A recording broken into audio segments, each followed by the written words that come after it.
Punjabi radio USA ਸੁਣ ਰਹੇ ਸਾਰੇ ਹੀ ਮਾਣਯੋਗ ਅਤੇ ਸਤਿਕਾਰਤ ਸਰੋਤਿਆਂ ਨੂੰ ਪਿਆਰ ਸਤਿਕਾਰ ਸਹਿਤ ਨਿੱਘੀ ਜਿਹੀ ਸਤਿ ਸ੍ਰੀ ਅਕਾਲ। ਸਭ ਨੂੰ ਜੀ ਨੂੰ ਆਖਦੇ ਹਾਂ। ਸੋ ਪ੍ਰੋਗਰਾਮ ਖਬਰ ਤੇ ਨਜ਼ਰ 'ਚ ਸਵਾਗਤ ਹੈ। ਮਿੰਟੂ ਗੁਰੂਸਰੀਆ ਜੀ ਆਪਣੇ ਨਾਲ ਜੁੜ ਚੁੱਕੇ ਨੇ। ਅੱਜ 19 ਜਨਵਰੀ ਦਿਨ ਹੈਗਾ ਜੀ ਬੁੱਧਵਾਰ। ਮਿੰਟੂ ਜੀ ਨੂੰ ਸਵਾਗਤ ਹੈ। ਸਤਿ ਸ੍ਰੀ ਅਕਾਲ।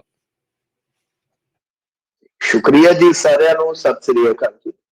ਸਾਡੇ ਅੱਜ ਦੇ ਪ੍ਰੋਗਰਾਮ ਖਬਰ ਤੇ ਨਜ਼ਰ ਨੂੰ ਸਪਾਂਸਰ ਕਰਦੇ ਨੇ ਖਾਲਸਾ ਇੰਸ਼ੋਰੈਂਸ ਏਜੰਸੀ, ਜਿਨ੍ਹਾਂ ਦੇ ਕੋਲੋਂ ਤੁਸੀਂ ਹਰ ਇੱਕ ਤਰੀਕੇ ਦੀ ਇੰਸ਼ੋਰੈਂਸ ਕਰਵਾ ਸਕਦੇ ਹੋ। ਇੰਸ਼ੋਰੈਂਸ ਬਾਰੇ ਪਤਾ ਕਰਨ ਲਈ ਕਾਲ ਕਰੋ ਨੰਬਰ 408-272-2500 4082722500। Terkiana immigration law firm immigration ਦਾ ਹੋਵੇ ਕਿਸੇ ਵੀ ਤਰੀਕੇ ਦਾ ਕੰਮ, call attorney J Terkiana 415-909-0503। Krishan Dhanota university, Baljinder Singh Nijjar Woodland, Paramjit Kaur Rangi Vacaville, GN tire and lube, ਜਿਨ੍ਹਾਂ ਦੇ ਕੋਲੋਂ ਤੁਸੀਂ truck wash, oil change, air brake ਦਾ ਕੰਮ ਕਰਵਾ ਸਕਦੇ ਹੋ। ਨਵੇਂ ਪੁਰਾਣੇ ਟਾਇਰ ਵਾਜਿਬ ਕੀਮਤਾਂ ਤੇ ਖਰੀਦ ਸਕਦੇ ਹੋ। ਸੈਂਟਾਨੈਲਾ ਮਡੇਰਾ ਦੇ ਵਿੱਚ ਲੋਕੇਸ਼ਨ ਨੇ। ਕਾਲ ਕਰ ਸਕਦੇ ਹੋ Nimma Sahota 209-277-0113। West Coast truck driving school Fresno, ਜਿਹੜੇ ਕਿ ਤੁਹਾਨੂੰ ਟਰੱਕ ਚਲਾਉਣ ਦੀ ਸਿਖਲਾਈ ਵਧੀਆ ਢੰਗ ਦੇ ਨਾਲ ਦਿੰਦੇ ਹਨ। ਕਾਲ ਅਜੀਤ ਅਟਵਾਲ 559-374-4541 ਤੇ ਹਰਨੇਸ਼ ਸਿੰਘ ਪਾਬਲਾ ਇੰਡੀਅਨ ਕੁਜ਼ੀਨ ਰੈਂਟਨ ਵਾਸ਼ਿੰਗਟਨ ਵਾਲੇ। ਇਹਨਾਂ ਸਾਰਿਆਂ ਦਾ ਧੰਨਵਾਦ। ਜੇਕਰ ਤੁਸੀਂ ਜਾਂ ਕੋਈ ਹੋਰ ਕਾਰੋਬਾਰ ਇਸ ਪ੍ਰੋਗਰਾਮ ਨੂੰ ਸਪਾਂਸਰ ਕਰਨਾ ਚਾਹੁੰਦੇ ਹੋ, ਸੰਪਰਕ ਕਰ ਸਕਦੇ ਹੋ ਨੰਬਰ 408-722-7698 ਦੇ ਉੱਤੇ। ਤੇ ਮਿੰਟੂ ਜੀ, ਗੱਲਬਾਤ ਦਾ ਜੇ ਸਿਲਸਿਲਾ ਆਪਾਂ ਸ਼ੁਰੂ ਕਰਦੇ ਜਾਈਏ, ਈਡੀ ਦੀ ਛਾਪੇਮਾਰੀ, ਚੰਨੀ ਦੀ ਸਫਾਈ, ਕੇਜਰੀਵਾਲ ਸਮੇਤ ਵਿਰੋਧੀਆਂ ਦੇ ਨਿਸ਼ਾਨੇ ਤੇ। ਜੇ ਆਪਾਂ ਅੱਜ ਦੀ ਖਬਰ ਦੇਖੀਏ ਜਾਂ ਹੋਰ ਖਬਰਾਂ ਦੇ ਤੁਲਨਾਤਮਕ ਚਰਚੇ ਵੇਖੀਏ ਤਾਂ ਮੇਰੇ ਖਿਆਲ ਦੇ ਨਾਲ ਇਹ ਪਹਿਲਾ ਮੌਕਾ ਹੋਏਗਾ ਕਿ ਅੱਜ ਚੁਣਾਵੀ ਖਬਰਾਂ ਜਿਹੜੀਆਂ ਨੇ ਉਹ ਥੱਲੇ ਨੇ, ਜਾਂ ਕਹਿ ਲਓ ਕਿ ਇਸ ਖਬਰ ਦੇ ਪਿੱਛੇ ਲੁਕ ਗਈਆਂ, ਛਿਪ ਗਈਆਂ ਕਿਤੇ, ਤਾਂ ਇਹ ਖਬਰ ਜਿਹੜੀ ਆ ਚਰਚਿਤ ਹੈ। ਤਾਂ ਬਹਰਹਾਲ ਕਹਿ ਲਓ ਕਿ ਚਰਨਜੀਤ ਸਿੰਘ ਚੰਨੀ ਉਹਦੇ ਸਾਹਮਣੇ ਆਏ ਨੇ। ਵੈਸੇ ਤੇ ਕੱਲ ਹੀ ਉਹਨਾਂ ਨੇ ਸਟੇਟਮੈਂਟ ਜਾਰੀ ਕਰ ਦਿੱਤੀ ਸੀ। ਉਹ 1-2 ਚੈਨਲ ਹੈਗੇ ਨੇ, ਉਹਨਾਂ ਦੇ ਨਾਲ ਅੱਛੀ ਉਹਨਾਂ ਦੀ ਕਹਿ ਲਓ ਕਿ ਮਿੱਤਰਤਾ ਹੈ, ਤਾਂ ਉਹ ਪਹੁੰਚ ਜਾਂਦੇ ਨੇ ਪੱਤਰਕਾਰ, ਬਹੁਤ ਆਸਾਨੀ ਨਾਲ ਉਹ ਵੱਡੇ ਲੀਡਰਾਂ ਨੂੰ ਮਿਲ ਵੀ ਲੈਂਦੇ ਨੇ। ਵੱਡੇ ਪੱਤਰਕਾਰ ਤਾਂ ਫਿਰ ਉਹਨਾਂ ਦੀਆਂ ਸਟੇਟਮੈਂਟਾਂ ਮੌਕੇ ਅਨੁਸਾਰ ਜਾਂ ਲੋੜ ਅਨੁਸਾਰ ਆਉਂਦੀਆਂ ਨੇ। ਤਾਂ ਉਹਨਾਂ ਨੇ ਦੇਰ ਸ਼ਾਮ ਇੱਕ ਸਟੇਟਮੈਂਟ ਜਾਰੀ ਕਰ ਦਿੱਤੀ ਸੀ, ਪਰ ਤਫਸੀਲ ਪੂਰਵਕ ਜਾਂ ਕਹਿ ਲਓ ਬਾ ਤਫਸੀਲ ਸਾਰਾ ਘਟਨਾਕ੍ਰਮ ਉਹਨਾਂ ਨੇ ਅੱਜ ਬਿਆਨ ਕੀਤਾ ਵਾ। ਤਾਂ ਕੀ ਕਹਿੰਦੇ ਨੇ ਸੁਣਨਾ ਜ਼ਰਾ। ਉਹ ਕਹਿੰਦੇ ਨੇ ਕਿ ਦੇਖੋ ਗੱਲ ਇਹ ਆ ਕਿ 18 ਦੀ FIR ਆ, ਮਤਲਬ ਕਿ ਇਹ ਕੇਸ 2018 ਦਾ, ਤੇ ਇਹਦੇ ਵਿੱਚ ਸਾਡੇ ਰਿਸ਼ਤੇਦਾਰ ਦਾ ਨਾਂ ਹੀ ਨਹੀਂ ਸੀਗਾ। ਦੂਜੀ ਚੀਜ਼ ਉਹ ਕਹਿੰਦੇ ਕਿ ਦੇਖੋ ਮੋਦੀ ਸਾਹਿਬ ਇੱਥੇ ਆਏ ਸਨ, ਕੁਰਸੀਆਂ ਖਾਲੀ ਸੀ, ਦੱਸੋ ਇਹਦੇ ਚ ਮੇਰਾ ਕੀ ਕਸੂਰ ਹੈ, ਮੇਰਾ ਕੀ ਕਸੂਰ ਹੈ। ਤੇ ਈਡੀ ਵਾਲੇ ਜਿਹੜੇ ਆ ਉਹ ਜਾਂਦੇ ਜਾਂਦੇ ਮੈਨੂੰ ਕਹਿ ਗਏ ਆ, ਉਹ ਵੇਲਾ ਯਾਦ ਕਰੀ, ਉਹ ਵੇਲਾ, ਮਤਲਬ ਕਿ ਫਿਰੋਜ਼ਪੁਰ ਵਾਲੀ ਫੇਰੀ ਯਾਦ ਰੱਖੀ। ਸੋ ਉਹ ਕਹਿੰਦੇ ਕਿ ਮੈਨੂੰ ਸੁਨੇਹਾ ਮਿਲ ਗਿਆ, ਸੁਨੇਹਾ।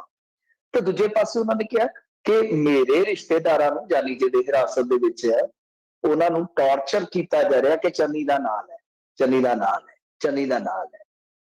ਹੁਣ ਬੰਦਾ ਪੁੱਛੇ ਵੀ ਇੰਨਾ ਕਿੱਡਾ ਕੁ ਵੱਡਾ ਨਾਂ ਹੈ ਜਿਹੜਾ ਪੁੱਛੀ ਜਾਂਦੇ ਕਿ ਨਾਲ ਹੈ, ਨਾਲ ਹੈ, ਨਾਲ ਲੈ ਕੇ ਵਿਖਾ।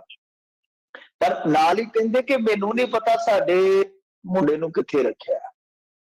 ਬੰਦਾ ਪੁੱਛੇ ਤੁਹਾਨੂੰ ਇਹ ਨਹੀਂ ਪਤਾ ਲੱਗਿਆ ਕਿ ਮੁੰਡਾ ਕਿੱਥੇ ਹੈ, ਇਹ ਪਤਾ ਲੱਗ ਗਿਆ ਕਿ ਮੁੰਡੇ ਨਾਲ ਹੋ ਕੀ ਰਿਹਾ। ਵਾਹ CM, ਵਾਹ, ਨਜ਼ਾਰਾ ਹੀ ਲਿਆ ਦਿੰਦੇ CM ਸਾਹਿਬ ਵੀ। ਖੈਰ ਵਰਕੇ ਫਰੋਲ ਰਹੇ ਨੇ, ਦਿਲ ਵੀ ਫਰੋਲ ਰਹੇ ਨੇ। ਕਹਿੰਦੇ ਕਿ ਧਮਕੀਆਂ ਮਿਲ ਰਹੀਆਂ ਜੀ, ਨਾਮਜ਼ਦਗੀ ਵੀ ਭਰਨ ਦੇਣਗੇ, ਹੋ ਸਕਦਾ ਮੈਨੂੰ ਫਸਾ ਲਿਆ ਜਾਵੇ, ਪਰ ਮੈਂ ਡੋਲਾਂਗਾ ਨਹੀਂ, ਕਿਉਂਕਿ ਜੇ ਅਸੀਂ ਆਪਣੇ ਕਿਸਾਨਾਂ ਤੇ ਗੋਲੀਆਂ ਚਲਾ ਦਿੰਦੇ, ਲਾਠੀਆਂ ਭਰਾ ਦਿੰਦੇ, ਤਾਂ ਉਹ ਇਹਨਾਂ ਦੀ ਨਜ਼ਰ 'ਚ ਠੀਕ ਹੋਣਾ ਸੀ, ਪਰ ਅਸੀਂ ਨਹੀਂ ਕੀਤਾ। ਮਤਲਬ ਕਿ ਪਹੁੰਚੋ ਕਿ ਉਹੀ ਟੇਪ, ਉਹੀ ਗੱਲਾਂ, ਉਹੀ ਬਾਤਾਂ ਜਿਹੜੀਆਂ ਆਪਾਂ ਪਿਛਲੀ ਵਾਰੀ ਸੁਣੀਆਂ ਨੇ, ਬਹੁਤ ਵਾਰੀ ਆਪਾਂ ਵੀ ਕੀਤੀਆਂ ਨੇ। ਨਵਾਂ ਕੁਛ ਨਹੀਂ ਹੈ, ਨਵਾਂ ਕੱਖ ਨਹੀਂ ਹੈ। ਨਾ ਤੇ ਇਸ ਸਵਾਲ ਦਾ ਜਵਾਬ ਆ ਕਿ ਠੀਕ ਹੈ ਚਲੋ ਮੰਨ ਲਿਆ ਪੋਲੀਟੀਕਲ ਵੈਂਡੇਟਾ ਹੋ ਸਕਦਾ ਆ, ਬਦਲਾਖੋਰੀ ਹੋ ਸਕਦੀ ਆ। ਔਰ ਤੁਹਾਨੂੰ ਯਾਦ ਹੋਣਾ ਮੈਂ ਪਹਿਲੇ ਦਿਨ ਹੀ ਕਹਿ ਦਿੱਤਾ ਸੀਗਾ ਕਿ ਇਸ ਗੱਲ ਦਾ ਕਿਤੇ ਨਾ ਕਿਤੇ ਨਰਿੰਦਰ ਮੋਦੀ ਵੱਟਾ ਜ਼ਰੂਰ ਲਾਏਗਾ, ਚਾਹੇ ਝੂਠਾ ਭਾਈ ਚਾਹੇ ਸੱਚਾ ਹੈ। ਮੈਂ ਤੁਹਾਨੂੰ ਇਹ ਗੱਲ ਕਹੀ ਸੀ, ਯਾਦ ਕਰ ਲਓ, ਉਸ ਡੇਟ ਦੇ ਵਿੱਚ ਜਾ ਕੇ ਇਹ ਗੱਲ ਕਹੀ ਸੀਗੀ ਕਿ ਦੇਖੋ ਕੁਛ ਨਾ ਕੁਛ ਖਮਿਆਜ਼ਾ ਭੁਗਤਣਾ ਪਏਗਾ। ਹੁਣ ਜਾਇਜ਼ ਆ ਜਾਂ ਨਜਾਇਜ਼ ਆ ਉਹ ਆਪਾਂ ਨਹੀਂ ਕਹਿ ਸਕਦੇ, ਉਹ ਆਪਾਂ ਜਜਮੈਂਟਲ ਹੋ ਕੇ ਨਹੀਂ ਦੱਸ ਸਕਦੇ, ਉਹ ਤੇ ਕੋਰਟ ਕਚਹਿਰੀਆਂ ਹੁਣ ਤੈਅ ਕਰਨਗੀਆਂ ਕਿਉਂਕਿ ਮਾਮਲਾ ਖਾਸਾ ਅੱਗੇ ਵੱਧ ਗਿਆ। ਦੂਜੇ ਪਾਸੇ ਜੇ ਆਪਾਂ ਦੇਖੀਏ ਤਾਂ ਉਹ ਇਹ ਕਹਿ ਰਹੇ ਨੇ ਕਿ 2018 ਦਾ ਮਾਮਲਾ, ਇਹ ਵੀ ਨਹੀਂ ਹੈ ਕਿ ਮਾਮਲਾ ਹੈ ਨਹੀਂ, ਮਾਮਲਾ ਹੈ।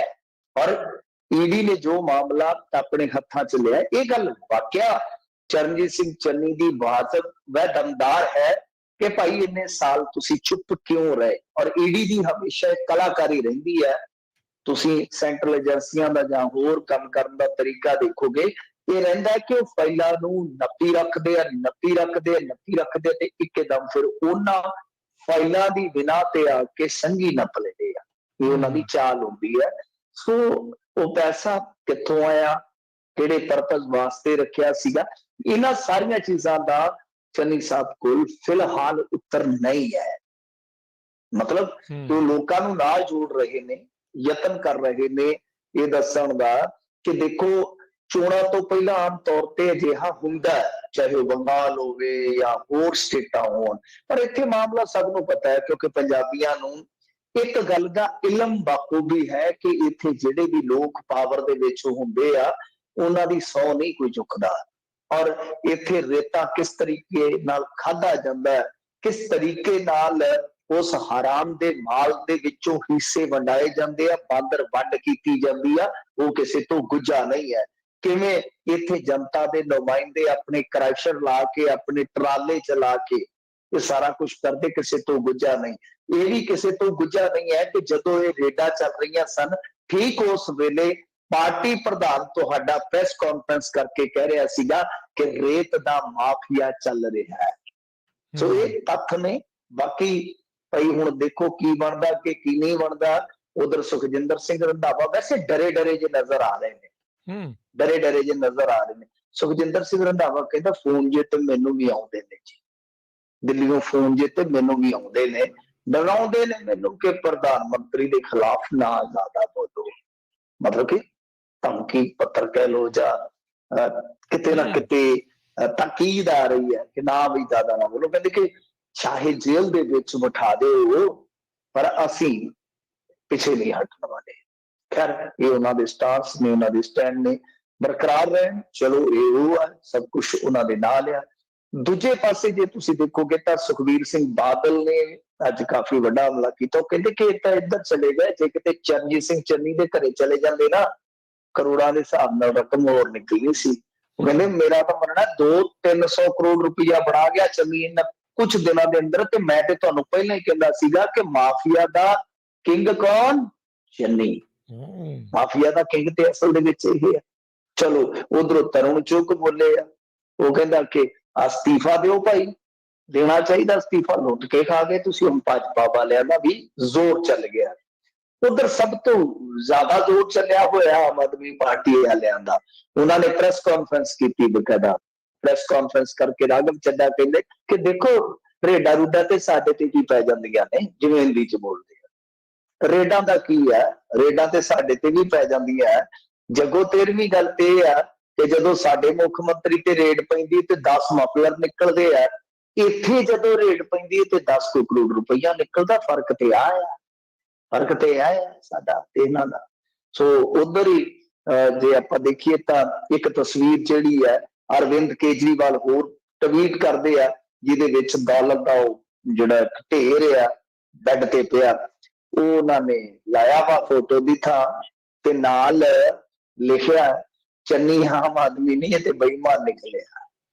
ਚੰਨੀ ਆਮ ਆਦਮੀ ਨਹੀਂ ਤੇ बेईमान है। सो इस तरह उन्होंने कहा कि चन्नी जी आपने तो 111 दिन में कमाल कर दिया कि खुद को माला माल कर लिया। मतलब कि इस तरह दियां लाइनां लिखियां जा रही। सो चफेरियों एक घेराबंदी है। हालांकि चलो कांग्रेस के लीडर भी समर्थन कर रहे हैं, कांग्रेस की लीडरशिप भी समर्थन कर रही है, पर राज करनवीर सिंह जी किते ना किते चन्नी की छवि जिहड़ी उत्ते बन रही सी नैशनल लेवल दे विच, जिस तरीके दे नाल कांग्रेस एक दा खेल रही सी, दो चीज़ां इक्को सटे हो गई। एक ते छवि नूं किते ना किते बेंट जरूर पैना वा, ते दूसरा यह है कि चन्नी उलझ जाएंगे लगातार, और तीसरा यह है कि हिसाब किताब बरोबर करने वास्ते उन्होंने तैयारी खिंच रही है। सो बड़ी सोची समझी चाल है। ਔਰ ਇਹਦੇ ਚ ਕਿਤੇ ਨਾ ਕਿਤੇ ਇਸ਼ਾਰਾ ਕੀਤਾ ਗਿਆ ਕਿ ਘਰ ਦਾ ਭੇਤੀ ਲੰਕਾ ਢਾਏ, ਅਮਰਿੰਦਰ ਸਿੰਘ ਵੱਲ। ਤੇ ਅਮਰਿੰਦਰ ਸਿੰਘ ਕਹਿੰਦਾ ਕਿ ਲਓ ਦੱਸੋ, ਈਡੀ ਮੈਨੂੰ ਜਵਾਬ ਦਿੰਦੀ ਆ ਵੀ ਮੈਂ ਈਡੀ ਦੇ ਉੱਤੇ ਲੱਗਾ, ਤੇ ਨਾਲੇ ਕਹਿੰਦਾ ਦੱਸੀਗਾ ਜਰਾ ਤੇਰੇ ਘਰ ਚ ਕਰੋੜਾਂ ਰੁਪਈਆ ਮੈਂ ਆਪ ਰੱਖ ਕੇ ਗਿਆ। ਉਹ ਵੀ ਹੁਣ ਗੁੱਜੇ ਜਿਹੇ ਤੰਜ਼ ਜਿਹੜੇ ਆ ਉਹ ਕੱਸ ਰਹੇ ਆ। ਤਾਂ ਖੈਰ ਇਹ ਸਾਰਾ ਕੁਝ ਇਸ ਤਰ੍ਹਾਂ ਰਾਜਨੀਤਿਕ ਰੋਲ ਕਚੋਲੇ ਚੋਂ ਨਿਕਲਦਾ ਹੋਇਆ ਅੱਗੇ ਵੱਧਦਾ ਕਿ ਅੱਜ ਵੀ ਰੇਡਾਂ ਜਾਰੀ ਰਹੀਆਂ, ਰੇਡਾਂ ਜਾਰੀ ਰਹਿਣ ਦੀ ਸੰਭਾਵਨਾ ਵੀ ਆ। ਤੇ ਸੈਂਟਰ ਏਜੰਸੀਆਂ, ਮੈਂ ਕਿਹਾ ਸੀਗਾ ਕਿ ਡੰਗ ਬੜਾ ਤੇਜ਼ ਕਰਨ ਗਿਆ। ਤੁਹਾਨੂੰ ਯਾਦ ਹੋਣਾ ਬੜੀ ਖਬਰ ਚੱਲਦੀ ਹੁੰਦੀ ਸੀ ਕਿ ਰਾਸ਼ਟਰਪਤੀ ਰਾਜ ਲੱਗ ਜਾਣਾ, ਉਰੇ ਆ ਹੋ ਜਾਣਾ। ਮੈਂ ਕਿਹਾ ਸੀ ਕੁਛ ਨਹੀਂ ਹੁੰਦਾ, ਕੁਛ ਨਹੀਂ ਹੁੰਦਾ। ਅਸਲ 'ਚ ਖੇਲਾ ਹੋਏਗਾ ਜਦੋਂ ਚੋਣ ਜ਼ਾਬਤਾ ਲੱਗੇਗਾ। ਚੋਣ ਜ਼ਾਬਤਾ ਲੱਗਣ ਤੋਂ ਬਾਅਦ ਉਹ ਸਾਰਾ ਕੁਛ ਦਿਨਾਂ ਦੇ ਅੰਦਰ ਅੰਦਰ ਤੈਅ ਕਰੀ ਜਾਣਗੇ ਕਿ ਕਿਸ ਤਰ੍ਹਾਂ ਚੱਲਣਾ ਹੈ। ਸੋ ਦੇਖੋ ਹੁਣ ਆਗੇ ਹੋਤਾ ਹੈ ਕਿਆ। ਜੀ ਜੀ।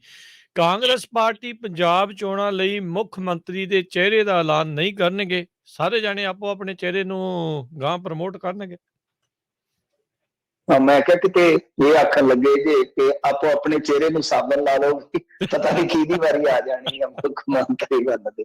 ਖੈਰ ਚਲੋ ਵਧੀਆ ਗੱਲ ਹੈ ਜੀ, ਮੈਦਾਨ ਖੁੱਲਾ ਰਹਿਣਾ ਚਾਹੀਦਾ ਆ। ਦੇਖੋ ਬੀਬੀ ਸੋਨੀਆ ਗਾਂਧੀ ਨੂੰ ਮਿਲ ਕੇ ਆਏ ਆ ਇਹਨਾਂ ਦੇ ਪੰਜਾਬ ਮਾਮਲਿਆਂ ਦੇ ਇੰਚਾਰਜ ਹਰੀਸ਼ ਚੌਧਰੀ। ਉਹਨਾਂ ਨੇ ਸਟੇਟਮੈਂਟ ਜਾਰੀ ਕਰ ਦਿੱਤੀ। ਉਹਨਾਂ ਨੇ ਆਖਿਆ ਕਿ ਅਸੀਂ ਕੋਈ ਸਿੰਗਲ ਫੇਸ ਜਿਹੜਾ ਹੈ ਨਾ ਸੀਐਮ ਦਾ ਉਹ ਨਹੀਂ ਦੇਣਾ, ਅਸੀਂ ਜੁਆਇੰਟ ਹੀ ਜਾਵਾਂਗੇ, ਮਤਲਬ ਕਿ ਸਾਂਝੇ ਰੂਪ 'ਚ ਹੀ ਜਾਵਾਂਗੇ। ਸਾਡੇ 3 ਚਿਹਰੇ ਹੋਣਗੇ। 3 ਕਿਹੜੇ ਉਹ ਆਪਾਂ ਅੱਗੇ ਵੀ ਵੇਖਿਆ ਹੀ ਆ, ਅੱਗੇ ਵੀ ਸੁਣਿਆ ਹੀ ਆ, ਸੁਨੀਲ ਜਾਖੜ, ਨਵਜੋਤ ਸਿੰਘ ਸਿੱਧੂ ਅਤੇ ਚਨੀਜੀ। ਹੁਣ ਉਹਨਾਂ ਨੇ ਸਾਫ਼ ਕਰ ਦਿੱਤਾ, ਸਿੱਧਾ ਸਰਲ ਅੱਖਰਾਂ ਦੇ ਵਿੱਚ ਸਮਝਾ ਦਿੱਤਾ ਕਿ ਭਾਈ ਇੱਕ ਜਾਣੇ ਨੂੰ ਮੋਹਰੇ ਲਾ ਕੇ ਲੜਾਈ ਨਹੀਂ ਲੜਨੀ, ਸਾਰਿਆਂ ਦੇ ਚਿਹਰੇ ਤੇ ਅਸੀਂ ਲੜਾਈ ਲੜਾਂਗੇ ਜਿਹੜੇ ਖਾਸ ਤੌਰ ਤੇ 3 ਚਿਹਰੇ ਦਿੱਤੇ ਹੋਏ ਨੇ। ਪਰੰਤੂ ਜਿੱਥੇ ਪਰੰਤੂ ਆ ਜਾਂਦਾ ਨਾ, ਉੱਥੇ ਬਹੁਤ ਕੁਝ ਸਟਾਰਟ ਹੋ ਜਾਂਦਾ। ਕਹਿਣ ਦਾ ਭਾਵ ਇਹ ਆ ਕਿ ਜਿਵੇਂ ਇਹ ਸਟੇਟਮੈਂਟ ਆਈ, ਚੰਦ ਮਿੰਟਾਂ ਬਾਅਦ ਮੈਂ ਜਿਵੇਂ ਤੁਹਾਨੂੰ ਦੱਸਿਆ ਕਿ ਇਹਨਾਂ ਦੀ ਮੀਡੀਆ ਮੈਨੇਜਮੈਂਟ ਆ, ਨਾਲ ਦੀ ਨਾਲ ਫਿਰ ਉਹਨਾਂ ਚੈਨਲਾਂ ਨੂੰ ਸੱਦੇ, ਕਿਉਂਕਿ ਉਹਨਾਂ ਦੀ ਰੀਚ ਵੀ ਖਾਸੀ ਆ ਭਾਈ। ਚਾਰ ਮਿਨਿਸਟਰਾਂ ਦੇ ਬਿਆਨ ਆਉਂਦੇ ਆ ਕਿ ਚੰਨੀ ਨੂੰ ਸੀਐਮ ਫੇਸ ਐਲਾਨਿਆ ਜਾਣਾ ਚਾਹੀਦਾ। ਇਹ ਕੋਈ ਛੋਟੀ ਗੱਲ ਨਹੀਂ ਹੈ, ਇਹ ਸਧਾਰਨ ਗੱਲ ਨਹੀਂ ਹੈ। ਤਾਂ ਇਹਦੇ ਵਿੱਚ ਸੁਖਜਿੰਦਰ ਸਿੰਘ ਰੰਧਾਵਾ ਨਾਲ ਉਹਨਾਂ ਨੇ ਤਾਂ ਸਿੱਧੂ ਤੇ ਗੁੱਜਾ ਜਿਹਾ ਤੰਜ਼ ਵੀ ਕੱਸਿਆ ਹੈ, ਗੁੱਜੀ ਜੀ ਟਕੋਰ ਵੀ ਕੀਤੀ ਹੈ ਕਿ ਮੈਂ ਕਰਨ ਵਾਲੇ ਜਾਂ ਮੈਨੂੰ ਆਹ ਚਾਹੀਦਾ, ਮੈਨੂੰ ਆਹ ਚਾਹੀਦਾ, ਹਾਏ ਮਰ ਗਿਆ ਕਰਨ ਵਾਲੇ ਕਾਂਗਰਸ ਦੇ ਵਿੱਚ ਪ੍ਰਵਾਨ ਨਹੀਂ ਹੁੰਦੇ। ਜਦੋਂ ਪੱਤਰਕਾਰ ਨੇ ਪੁੱਛਿਆ ਕਿ ਕੌਣ ਕਰਦਾ ਹੈ, ਉਹ ਕਹਿੰਦਾ ਜੀ ਤੁਹਾਨੂੰ ਪਤਾ ਹੀ ਹੈ, ਛੱਡੋ ਖੈੜਾ। ਇਸੇ ਤਰ੍ਹਾਂ ਤ੍ਰਿਪਤਜਿੰਦਰ ਸਿੰਘ ਬਾਜਵਾ, ਇਸ ਤੋਂ ਇਲਾਵਾ ਰਾਣਾ ਗੁਰਜੀਤ ਤੇ ਬ੍ਰਹਮ ਮਹਿੰਦਰਾ, ਇਹਨਾਂ ਸਾਰਿਆਂ ਨੇ ਠੋਕ ਕੇ ਕਿਹਾ ਕਿ ਚੰਨੀ ਨੂੰ ਸੀਐਮ ਫੇਸ ਐਲਾਨਿਆ ਜਾਣਾ ਚਾਹੀਦਾ। ਤਾਂ ਗੱਲ ਇਹ ਆ ਕਿ ਹੁਣ ਜੀ ਨਵਜੋਤ ਸਿੰਘ ਸਿੱਧੂ ਆਪਣੇ ਪੱਧਰ ਤੇ ਜੁਗਾੜਬੰਦੀ ਕਰ ਰਿਹਾ, ਦੂਸਰੇ ਪਾਸੇ ਹਰੀਸ਼ ਚੌਧਰੀ ਕਹਿ ਰਹੇ ਕਿ ਅਸੀਂ ਸੀਐਮ ਫੇਸ ਦੇਣਾ ਨਹੀਂ ਹੈ। ਤੇ ਹੁਣ ਤੁਸੀਂ ਨਾਲ ਇਹ ਦੇਖੋ ਕਿ ਕਿਸ ਤਰੀਕੇ ਦੇ ਨਾਲ ਇਹ ਸਟੇਟਮੈਂਟਾਂ ਜਿਹੜੀਆਂ ਉਹ ਜਾਰੀ ਹੁੰਦੀਆਂ ਨੇ। ਮੇਰੀ ਆਵਾਜ਼ ਆ ਰਹੀ ਹੈ? ਜੀ ਮਿੰਟੂ ਜੀ ਆ ਰਹੀ ਹੈ। ਕੋਈ ਡਿਸਟਰਬਿੰਗ ਮੈਨੂੰ ਦੱਸ ਦਿਆ ਜੀ, ਕਿਉਂਕਿ ਕੱਲ ਨੈਟਵਰਕ ਦੀ ਸਮੱਸਿਆ ਸੀ। ਅੱਛਾ, ਮੈਂ ਗੱਲ ਕਰ ਰਿਹਾ ਸੀਗਾ ਕਿ ਦੇਖੋ ਨਾਲ ਦੀ ਨਾਲ ਸਟੇਟਮੈਂਟ ਆ ਜਾਂਦੀ ਹੈ, ਨਾਲ ਦੀ ਨਾਲ ਸਾਰਾ ਕੁਛ ਜਿਹੜਾ ਬਦਲ ਦਿੱਤਾ ਜਾਂਦਾ। ਤਾਂ ਇਹਦਾ ਅਰਥ ਕੀ ਹੈ? ਇਹਦਾ ਅਰਥ ਇਹ ਹੈ ਕਿ ਚੰਨੀ ਨੂੰ ਸੀਐਮ ਐਲਾਨਣ ਦਾ ਕੋਈ ਇੰਨਾ ਜ਼ਿਆਦਾ ਮੈਨੂੰ ਲੱਗਦਾ ਕਿ ਸ਼ੌਂਕ ਨਹੀਂ ਹੈਗਾ ਕਿ ਨਵਾਂ ਐਲਾਨ ਦੇ ਜਾ। ਇਹ ਮਕਸਦ ਨਹੀਂ ਹੈ ਇਹਨਾਂ ਦਾ। ਮਕਸਦ ਇਹੀ ਹੈ ਕਿ ਸਿੱਧੂ ਨੂੰ ਕਿਸੇ ਤਰੀਕੇ ਨਾਲ ਰੋਕਿਆ ਜਾਵੇ। ਉਹ ਆਪਾਂ ਪੰਜਾਬੀਆਂ ਦਾ ਦੇਖਿਆ ਹੀ ਆ ਨਾ, ਜਾਂ ਲੋਕਾਂ ਦਾ ਜਾਂ ਸਮਾਜ ਦਾ, ਉਹ ਕਈ ਵਾਰ ਮਿਸਾਲ ਦੇ ਕੇ ਸਮਝਾਉਂਦੇ ਹੁੰਦੇ ਕਿ ਕਿਸ ਤਰ੍ਹਾਂ ਦਾ ਨਜ਼ਰੀਆ ਹੁੰਦਾ ਹੈ, ਕਿਸ ਤਰ੍ਹਾਂ ਦਾ ਨਜ਼ਰੀਆ ਹੁੰਦਾ ਹੈ ਕਿ ਉਹ ਕਿਸੇ ਨੇ ਮਤਲਬ ਕਿ ਇੱਕ ਤਪੱਸਿਆ ਕੀਤੀ ਤੇ ਕੋਈ ਪ੍ਰਗਟ ਹੋ ਗਿਆ ਜਿੰਨ, ਉਹਨੇ ਆਖਿਆ ਮੰਗ, ਤੇ ਉਹਨੇ ਆਖਿਆ ਕਿ ਮੈਨੂੰ ਵਰ ਦਿਓ। ਉਹਨੇ ਆਖਿਆ ਮੰਗ, ਪਰ ਸ਼ਰਤ ਇਹ ਹੋਣੀ ਆ ਕਿ ਜੋ ਤੂੰ ਮੰਗੇਗਾ ਗੁਆਂਢੀ ਨੂੰ 2 ਜਾਣੀਆਂ ਲੈ ਲਾ, ਜੇ ਇੱਕ ਮਰਸਡੀਜ਼ ਕਹੇਗਾ ਤਾਂ ਦੋ ਮਰਸਡੀਜ਼ ਗੁਆਂਢੀ ਦੇ ਘਰੇ ਖਲੋਣਗੀਆਂ। ਉਹਨੇ ਕਿਹਾ ਬੇੜਾ ਕਰਕੇ ਤਾਂ ਹੋਣਾ। ਉਹਨੇ ਕਿਹਾ ਫਿਰ ਐਂ ਕਰੋ ਕਿ ਮੇਰੀ ਇੱਕ ਅੱਖ ਕੱਢ ਦਿਓ, ਇੱਕ ਅੱਖ ਕੱਢ ਦਿਓ, ਦੋ ਦੀਆਂ ਜਾਣਗੀਆਂ, ਨੁਕਸਾਨ ਜ਼ਿਆਦਾ ਹੋਏਗਾ। ਮੇਰੀ ਤੇ ਇੱਕ ਜਾਣੀ ਹੈ, ਦੋ ਦੀਆਂ ਜਾਣ, ਮਤਲਬ ਕਿ ਆਪਣਾ ਫਾਇਦਾ ਘੱਟ, ਉਹਦਾ ਕੋਈ ਫਿਕਰ ਨਹੀਂ ਹੈ, ਦੂਜੇ ਦਾ ਨੁਕਸਾਨ ਵਧੇਰੇ ਹੋ ਜਾਵੇ। ਇਹ ਸੋਚ ਰਾਜਨੀਤੀ 'ਚ ਬਹੁਤ ਰਹਿੰਦੀ ਹੈ।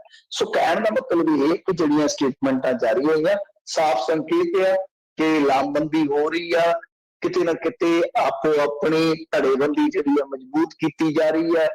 ਔਰ ਨਾਲ ਹੀ ਜੇ ਆਪਾਂ ਦੇਖੀਏ ਤਾਂ ਜਿਹੜੀ ਕੱਲ ਰੇਡ ਹੋਈ ਆ, ਈਡੀ ਦੀ ਰੇਡ ਹੋਈ ਆ, ਉਹਨੂੰ ਵੀ ਆਪਾਂ ਜੋੜ ਕੇ ਦੇਖ ਸਕਦੇ ਹਾਂ ਕਿ ਜਿਵੇਂ ਹੀ ਚੰਨੀ ਦੀ ਇੱਕ ਵੀਡੀਓ ਆਉਂਦੀ ਹੈ ਜਿਹਦੇ ਚ ਸੋਨੂ ਸੂਦ ਕੁਝ ਸ਼ਾਟ ਜਿਹੜੇ ਆ ਉਹ ਹੁੰਦੇ ਆ, ਉਹਦੇ ਤੇ ਬੋਲਦੇ ਆ ਸੋਨੂ ਸੂਦ, ਤੇ ਨਾਲ ਚੰਨੀ ਜੀ ਦੇ ਸ਼ਾਟ ਆ ਜਾਂਦੇ ਨੇ, ਉਹਨਾਂ ਨੂੰ ਇੱਕ ਤਰ੍ਹਾਂ ਨਾਲ ਪ੍ਰੋਜੈਕਟ ਕੀਤਾ ਜਾਂਦਾ ਹੈ ਸੀਐਮ ਫੇਸ ਦੇ ਤੌਰ ਤੇ ਜਿਹੜੀ ਕਾਂਗਰਸ ਹੈ ਉਹਦੇ ਅਧਿਕਾਰਤ ਅਕਾਊਂਟ ਤੋਂ, ਤਾਂ ਨਾਲ ਦੀ ਨਾਲ ਹੀ ਫਿਰ ਦੂਸਰੇ ਪਾਸੇ ਕਹਾਣੀ ਘੁੰਮ ਜਾਂਦੀ ਹੈ। ਤਾਂ ਤੁਸੀਂ ਇਹ ਵਿਚਾਰ ਕਰ ਲਓ ਕਿ ਕਿੰਨਾ ਔਖਾ ਹੋਏਗਾ ਅਗਲਾ ਰਸਤਾ ਜਿਹੜਾ ਕਾਂਗਰਸ ਦਾ, ਜੇ ਆਪਾਂ ਸੀਐਮ ਫੇਸ ਦੀ ਤਸਲ ਨੂੰ ਲੈ ਕੇ ਚੱਲੀਏ।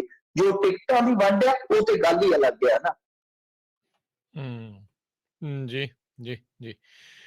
ਸੰਯੁਕਤ ਸਮਾਜ ਮੋਰਚੇ ਵੱਲੋਂ ਵਿਧਾਨ ਸਭਾ ਚੋਣਾਂ ਲਈ ਉਮੀਦਵਾਰਾਂ ਦੀ ਤੀਜੀ ਸੂਚੀ ਜਾਰੀ। ਇਹ ਚੁੜਨੀ ਹੋਣਾ ਵਾਲਾ ਆ ਜਾਂ ਇਹ ਦੂਜਾ ਆ, ਵੱਖਰਾ ਆ? ਹੁਣ ਹੋ ਹੀ ਇੰਨੇ ਗਏ, ਪਤਾ ਨਹੀਂ ਲੱਗਦਾ ਕਿਹੜੇ ਮੋਰਚੇ ਦੀ ਗੱਲ ਹੋਣ ਡਈ ਹੈ। ਨਹੀਂ, ਮੈਂ ਤਾਂ ਸਮਝਾ ਦਿੰਦਾ ਤੁਹਾਨੂੰ। ਸੰਯੁਕਤ ਸਮਾਜ ਮੋਰਚਾ ਤੇ ਹੋ ਗਿਆ ਨਾ ਰਾਜੇਵਾਲ ਹੋਰਾਂ ਦਾ। ਅੱਛਾ ਜੀ। ਤੇ ਚੰਦੂਲੀ ਸਾਹਿਬ ਹੋਰਾਂ ਦਾ ਹੋ ਗਿਆ ਸੰਯੁਕਤ ਸੰਘਰਸ਼ ਪਾਰਟੀ ਵਾਲਾ ਮੋਰਚਾ। ਇੱਕ ਤਾਂ ਸੰਯੁਕਤ ਨਹੀਂ ਨਾ ਛੱਡਦੇ, ਉਧਰ ਢੀਂਡਸਾ ਕਹਿੰਦਾ ਆਪਾਂ ਅਕਾਲੀ ਦਲ ਸੰਯੁਕਤ ਵਾਲੇ ਆ।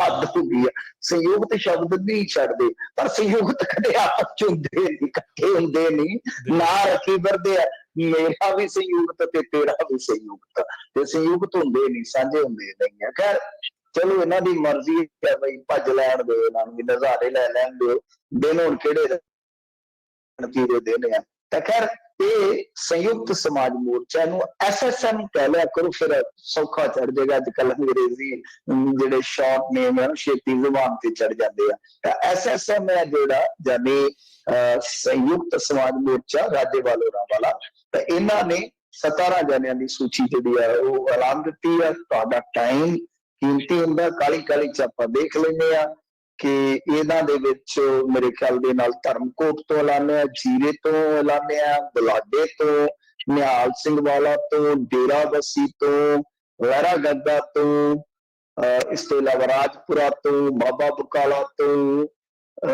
ਤਲਵੰਡੀ ਸਾਬੋ, ਅੰਮ੍ਰਿਤਸਰ ਪੱਛਮੀ, ਇਹ ਤੇ ਮੇਰੇ ਖਿਆਲ ਦੇ ਨਾਲ ਨਵਜੋਤ ਸਿੰਘ ਸਿੱਧੂ ਵਾਲਾ ਹੀ ਆ ਗਿਆ, ਨਹੀਂ ਉਹ ਅੰਮ੍ਰਿਤਸਰ ਈਸਟ ਹੈ ਮੇਰੇ ਖਿਆਲ ਦੇ ਨਾਲ, ਪੂਰਬੀ ਆ ਗਿਆ।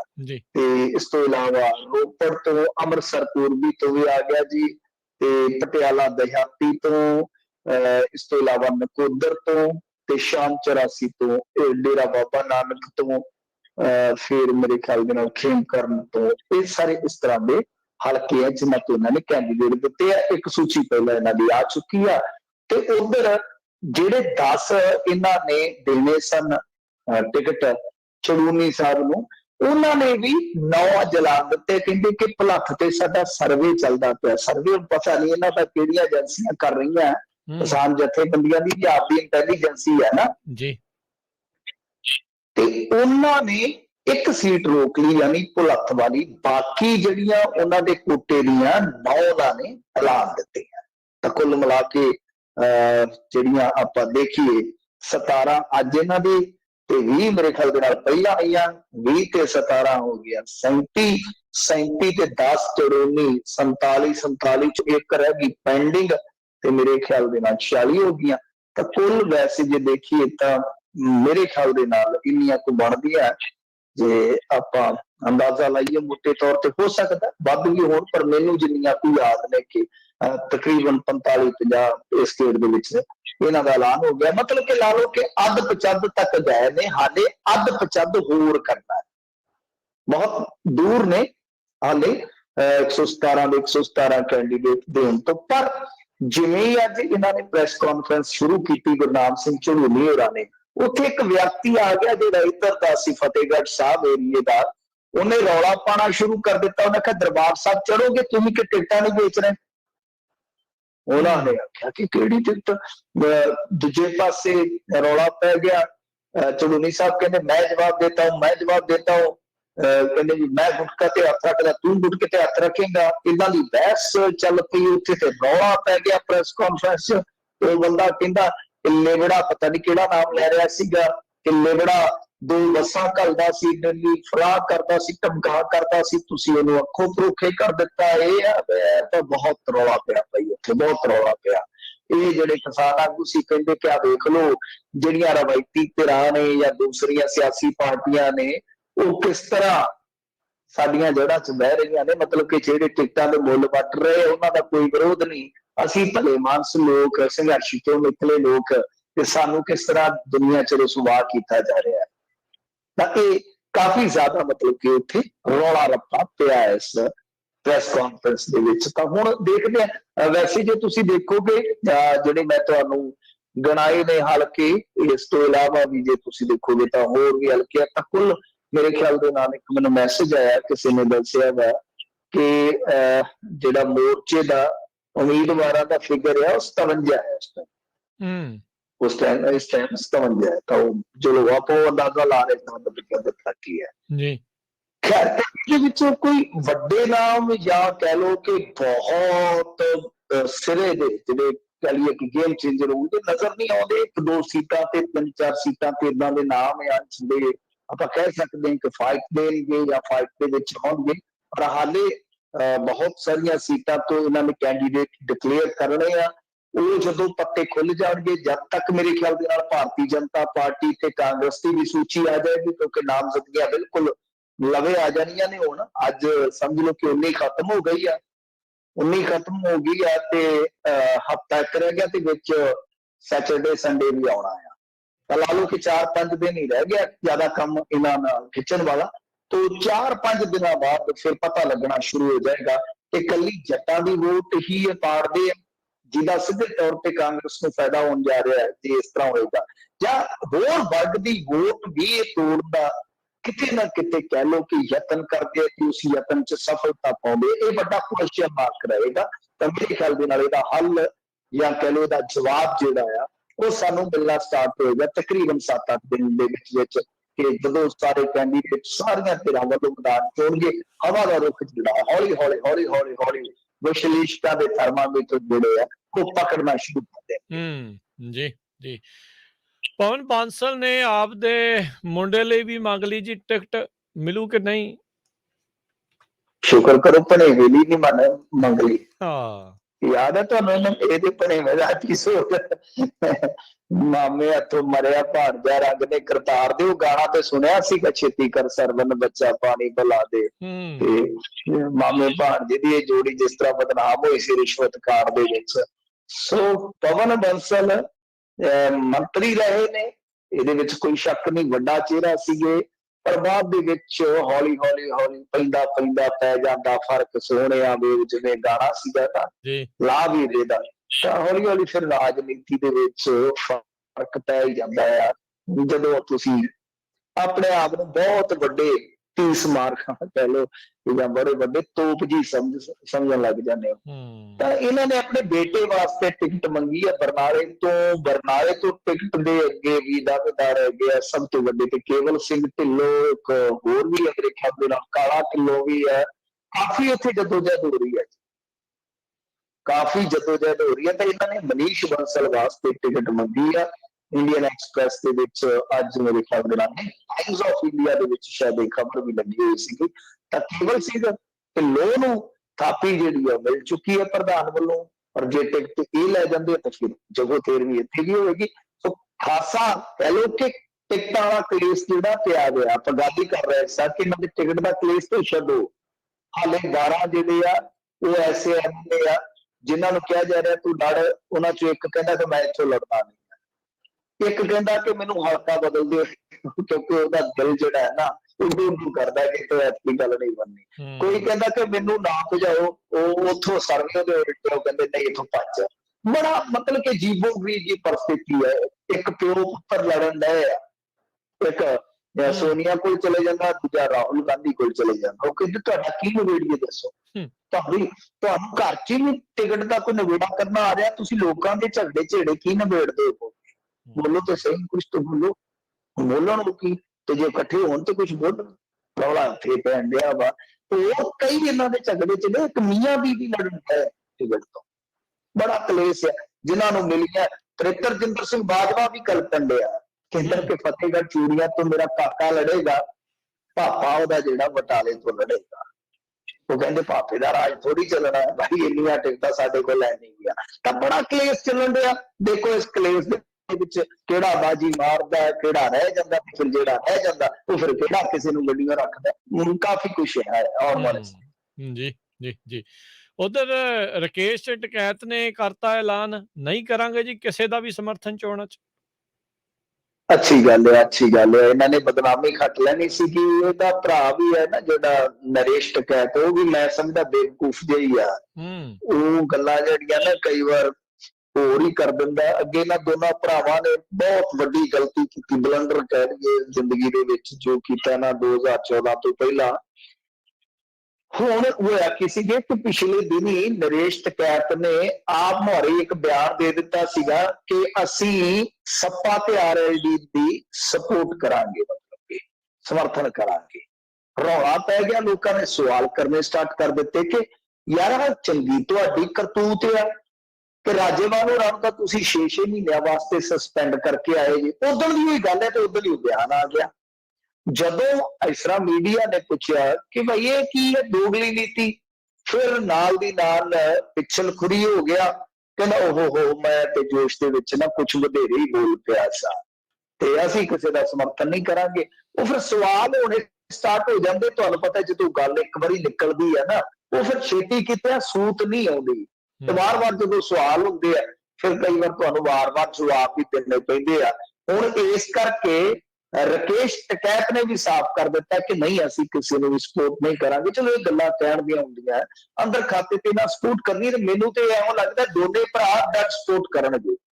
ਇੱਕ ਮੈਂ ਤੁਹਾਨੂੰ ਗੱਲ ਕਹਾਂ, ਅੱਜ ਨਹੀਂ ਸਾਲ ਨੂੰ 6 ਮਹੀਨਿਆਂ ਨੂੰ ਤੁਹਾਨੂੰ ਪਤਾ ਲੱਗ ਜਾਣੀ ਹੈ, ਪਰ ਮੈਂ ਤੁਹਾਨੂੰ ਇੱਕ ਹਿੰਟ ਦੇ ਦਿੰਦਾ, ਪੰਜਾਬ ਦੇ ਵਿੱਚੋਂ ਵੀ ਬਹੁਤ ਕੁਝ ਐਸਾ ਨਿਕਲੇਗਾ ਕਿ ਤੁਹਾਨੂੰ ਪਤਾ ਲੱਗ ਜਾਣਾ। ਮੇਰੀ ਗੱਲ ਨੋਟ ਕਰ ਲਿਓ ਕਿ ਬਹੁਤ ਸਾਰੇ ਕਿਸਾਨ ਆਗੂ ਜੋ ਇਹ ਕਹਿ ਰਹੇ ਨੇ ਕਿ ਅਸੀਂ ਮਤਲਬ ਕਿ ਰਾਜਨੀਤੀ 'ਚ ਹਿੱਸਾ ਨਹੀਂ ਲੈਣਾ, ਪਰ ਉਹਨਾਂ ਦੀ ਕਿਤੇ ਨਾ ਕਿਤੇ ਰਾਜਨੀਤੀ 'ਚ ਹਿੱਸੇਦਾਰੀ ਹੈਗੀ ਜ਼ਰੂਰ ਆ, ਸਿੱਧੀ ਜਾਂ ਸਿੱਧੇ ਢੰਗ।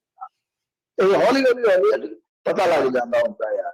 ਤਾਂ ਕਿਤੇ ਨਾ ਕਿਤੇ ਐਸੇ ਆਗੂ ਕੁਛ ਹੈਗੇ ਆ ਜਿਨ੍ਹਾਂ ਦੀ ਕੁਛ ਨਾ ਕੁਛ ਹਿੱਸਾ, ਮਤਲਬ ਕਿ ਜਿਨ੍ਹਾਂ ਦੇ ਖਾਸ ਬੰਦੇ ਤਾਰੀ ਖੇਡ ਰਹੇ ਆ। ਮਖੌਟਾ ਹੈ, ਰਾਜਨੀਤੀ ਹੈ ਨਾ, ਪਰ ਕਿਤੇ ਨਾ ਕਿਤੇ ਸਮਰਥਨ ਸਪੋਰਟਾਂ ਜਿਹੜੀਆਂ ਚੱਲਦੀਆਂ। ਸੋ ਮੈਂ ਤਾਂ ਕਹਿ ਰਿਹਾ ਕਿ ਬਹੁਤ ਵਿਰਲੇ ਹੁੰਦੇ ਆ ਕਿਸਾਨ ਆਗੂ, ਜਿਵੇਂ ਉਗਰਾਹਾਂ ਵਾਲੇ ਆਪਾਂ ਦੇਖਦੇ ਆ, ਉਹਨਾਂ ਦਾ ਤਾਂ ਇੱਕ ਤਰ੍ਹਾਂ ਨਾਲ ਲੀਕ ਖਿੱਚ ਕੇ ਕਰਨਾ ਕਿ ਨਹੀਂ ਜਾਂ ਇੱਧਰ ਜਾਂ ਉੱਧਰ, ਤਾਂ ਬਾਕੀ ਤਕਰੀਬਨ ਉਹ ਰਾਜਨੀਤੀ ਨਾਲ ਜਾ ਕੇ ਜੁੜ ਜਾਂਦੇ ਆ। ਤਾਂ ਇਸੇ ਤਰ੍ਹਾਂ ਯੂਪੀ ਦਾ ਵੀ ਹੈ, ਕੋਈ ਤਾਂ ਕੁਛ ਕਹਿ ਰਿਹਾ, ਕੋਈ ਤਾਂ ਕੁਛ ਕਹਿ ਰਿਹਾ, ਪਰ ਹੋ ਸਕਦਾ ਕਿਉਂਕਿ ਅੱਗੇ ਇਹਨਾਂ ਨੇ ਭਾਰਤੀ ਜਨਤਾ ਪਾਰਟੀ ਨੂੰ ਸਪੋਰਟ ਕੀਤੀ ਸੀ, ਪਰ ਐਤਕੀ ਹੋ ਸਕਦਾ ਸੱਪਾ RLD ਨੂੰ ਇਹ ਸਪੋਰਟ ਕਰਨ, ਕਿਉਂਕਿ ਇਕੱਠੇ ਅਲਾਇੰਸ ਦੇ ਵਿੱਚ ਨੇ, ਇਹ ਵੀ ਹੋ ਸਕਦਾ ਉਧਰ ਕਰਦੇ ਨੇ। ਪਰ ਹੁਣ ਜਿਹੜਾ ਕਹਿ ਰਹੇ ਆ ਕਿ ਅਸੀਂ ਸਿੱਧੇ ਤੌਰ ਤੇ ਨਹੀਂ ਕਰਾਂਗੇ, ਉਹ ਠੀਕ ਆ, ਸੱਚ ਆ, ਕਿਉਂਕਿ ਗੁੱਸਾ ਆਉਂਦਾ ਲੋਕਾਂ ਨੂੰ ਔਰ ਸਵਾਲ ਜਦੋਂ ਆਉਂਦੇ ਤਾਂ ਤੁਹਾਨੂੰ ਜਵਾਬ ਹੀ ਨਹੀਂ ਆਉਂਦਾ। ਪਰੰਤੂ ਇਹ ਨਹੀਂ ਹੈ ਗਰੰਟੀ ਕਿ ਹੁਣ ਸਮਰਥਨ ਨਹੀਂ ਹੋਏਗਾ। ਸਮਰਥਨ ਹੋਏਗਾ, ਪਰ ਹੋ ਸਕਦਾ ਕਿ ਉਹ ਥੱਲੇ ਥੱਲੇ ਹੋਵੇ। ਵੈਸੇ ਸੰਜੀਵ ਬਾਲੀਆ ਨੇ, ਜਿਹੜਾ ਕੇਂਦਰ ਦਾ ਵਜ਼ੀਰ ਸੰਜੀਵ ਬਾਲੀਆ ਨੇ, ਇਹਨਾਂ ਦਾ ਬਗੋਟੀਆ ਯਾਰ, ਜਿਨ੍ਹਾਂ ਨੇ 2014 ਤੋਂ ਪਹਿਲਾਂ ਉੱਥੇ ਰਲ ਕੇ ਗੇਮ ਖੇਡੀ ਸੀਗੀ, ਸੰਗੀਤ ਸੋਮ ਵਰਗੇ ਸਾਰੇ, ਉਹ ਸੰਜੀਵ ਬਾਲੀਆ ਨੇ ਇਹਨਾਂ ਦੇ ਘਰੇ ਵੀ ਜਾ ਕੇ ਆਇਆ ਥੋੜੇ ਦਿਨ ਪਹਿਲਾਂ, ਪਤਾ ਲੈਣ ਗਿਆ ਸੀ। ਕਹਿੰਦਾ ਕਿ ਟਕੈਤ ਸਾਹਿਬ ਥੋੜੇ ਜਿਹੇ ਜਿਹੜੇ ਆ ਨਾ ਉਹ ਢਿੱਲੇ ਮੱਸੇ ਜਿਹੇ ਚੱਲਦੇ ਆ। ਜੀ ਜੀ, ਢਿੱਲੇ ਮੱਠੇ ਦੀ ਗੱਲ ਕਰਦੇ ਜਾਈਏ। ਮਿੰਟੂ ਜੀ, ਸਾਬਕਾ ਮੁੱਖ ਮੰਤਰੀ ਪ੍ਰਕਾਸ਼ ਸਿੰਘ ਬਾਦਲ ਕਰੋਨਾ ਪੋਜ਼ਿਟਿਵ ਪਾਏ ਗਏ। ਹਾਂਜੀ ਹਾਂਜੀ, ਇਹ ਨਾ ਸਵੇਰੇ ਸਵੇਰੇ ਖਬਰ ਆਈ ਕਿ ਚੈੱਕਅਪ ਵਾਸਤੇ ਜਾ ਰਹੇ ਨੇ ਲੁਧਿਆਣੇ ਇੱਕ ਹਸਪਤਾਲ ਦੇ ਵਿੱਚ। ਫੇਰ ਖਬਰ ਆ ਗਈ ਨਾਲ ਦੀ ਨਾਲ ਕਿ ਇਹਨਾਂ ਦੀ ਰਿਪੋਰਟ ਪੋਜ਼ਿਟਿਵ ਆ ਗਈ ਆ। ਫਿਰ ਸੁਖਬੀਰ ਸਿੰਘ ਬਾਦਲ ਪਹੁੰਚੇ ਆ, ਪੁਸ਼ਟੀ ਹੋ ਗਈ ਇਸ ਗੱਲ ਦੀ। ਉਹਨਾਂ ਨੇ ਆਮ ਕੈਮਰਾ ਪੁਸ਼ਟੀ ਕਰ ਦਿੱਤੀ ਕਿ ਹਾਂਜੀ ਕੋਰੋਨਾ ਰਿਪੋਰਟ ਪੋਜ਼ਿਟਿਵ ਆਈ ਹੈ, ਪਰ ਕੋਈ ਉਹਨਾਂ ਨੂੰ ਕੋਈ ਜ਼ਿਆਦਾ ਗੰਭੀਰ ਲੱਛਣ ਨਹੀਂ ਹੈ, ਹਲਕਾ ਬੁਖਾਰ ਚੜਿਆ ਸੀਗਾ ਤੇ ਹੁਣ ਉਹ ਠੀਕ ਠਾਕ ਨੇ। ਸੋ ਲਿਹਾਜ਼ਾ ਇੱਕ ਵਾਰੀ ਕਹਿ ਲਓ ਕਿ ਉਹ ਹਸਪਤਾਲ ਦੇ ਵਿੱਚ ਆ, ਪਰ ਇੱਕ ਗੱਲ ਮੰਨਣ ਵਾਲੀ ਹੈ ਕਿ 95 ਸਾਲ ਦੀ ਉਮਰ ਦੇ ਵਿੱਚ ਜੇ ਉਹ ਕਰੋਨਾ ਨੂੰ ਹਰਾ ਕੇ ਆਉਂਦੇ ਆ ਬੜੇ ਜ਼ਬਰਦਸਤ ਤਰੀਕੇ ਦੇ ਨਾਲ। ਚਲੋ ਆਪਾਂ ਕਾਮਨਾ ਕਰਦੇ ਹਾਂ, ਕੋਈ ਵੀ ਹੈ, ਤੁਸੀਂ ਕਿਸੇ ਵੀ ਪੋਲੀਟੀਸ਼ੀਅਨ ਨੂੰ ਪਸੰਦ ਕਰਦੇ ਹੋ ਜਾਂ ਨਾ ਪਸੰਦ ਕਰਦੇ ਹੋ, ਪਰ ਸਾਡੀ ਆਪਣੀ ਇੱਕ ਮਰਿਆਦਾ ਹੈ, ਅਸੀਂ ਸਾਰਿਆਂ ਵਾਸਤੇ ਤੰਦਰੁਸਤੀ ਮੰਗਦੇ ਆ, ਦੁਆ ਕਰਨੇ ਆ।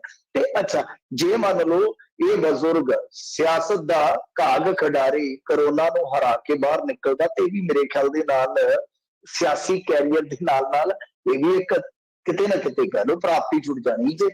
ਤੇ ਇਲੈਕਸ਼ਨ ਵੀ ਜਿਹੜਾ ਹੈ ਲੰਬੀ ਤੋਂ ਲੜਨ ਦਾ ਪੂਰਾ ਪੂਰਾ ਅਸਾਰ ਹੈ ਪ੍ਰਕਾਸ਼ ਸਿੰਘ ਬਾਦਲ ਦਾ।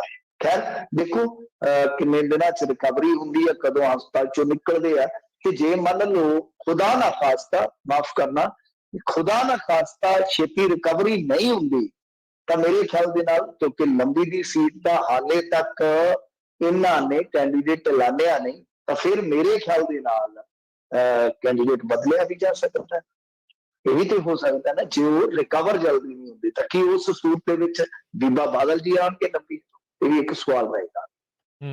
ਜੀ ਜੀ, ਤੇ ਸ਼ੁਕਰੀਆ ਮਿੰਟੂ ਜੀ, ਬਹੁਤ ਧੰਨਵਾਦ। ਮਿਲਦੇ ਹਾਂ ਜੀ ਕੱਲ ਨੂੰ ਫਿਰ। ਸਤਿ ਸ੍ਰੀ ਅਕਾਲ ਜੀ। ਸਤਿ ਸ੍ਰੀ ਅਕਾਲ ਜੀ। ਸੋ ਤੇ ਪ੍ਰੋਗਰਾਮ ਦੀ ਸਮਾਪਤੀ। ਕੱਲ ਨੂੰ ਮਿਲਦੇ ਹਾਂ ਜੀ ਇਸੇ ਪ੍ਰੋਗਰਾਮ 'ਚ ਇੱਕ ਵਾਰੀ ਫਿਰ। ਉਦੋਂ ਤੱਕ ਲਈ ਇਜਾਜ਼ਤ। ਮੇਰੇ ਵੱਲੋਂ ਵੀ ਸਭ ਨੂੰ ਪਿਆਰ ਭਰੀ ਸਤਿ ਸ਼੍ਰੀ ਅਕਾਲ। ਸੁਣਦੇ ਰਹੋ ਪੰਜਾਬੀ ਰੇਡੀਓ USA।